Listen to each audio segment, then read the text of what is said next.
మన ఆంధ్రప్రదేశ్ ముఖ్యమంత్రి వర్యులు, కేడర్ లీడర్, బడుగుల ఫీడర్, బలహీనల గాడ్ ఫాదర్ శ్రీ నారా చంద్రబాబు నాయుడు గారు వారు చక్కని ప్రసంగాన్ని మనకి అందిస్తారు. వారి కర్తృత్వం, మిత్రత్వం, నేతృత్వం, ధాతృత్వం, భాతృత్వం, సౌభ్రాతృత్వంతో ఆంధ్రప్రదేశ్ అభివృద్ధి చెందాలి అనే ఆశ, ఆకాంక్ష, ఆశయం, ఆదర్శం, అభిలాష్ తోటి వారిని ప్రార్థిస్తున్నాను.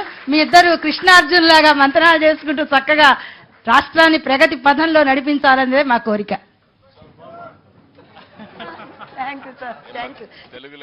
తెలుగు లెక్చరర్ మీరు? టీచరా లేకపోతే ఏంటి మీరు? టీచరా? ఏది తెలుగు టీచర్వే? సబ్జెక్ట్ ఓకేమ్మా, ఓకే ఓకే ఓకే. నువ్వు అవి కూడా చాలా గట్టిగా చెప్పేస్తున్నావు. ఓకేమ్మా. మిత్రులు, గౌరవనీయులకు వెళ్ళాలి. అక్కడ JNTUలో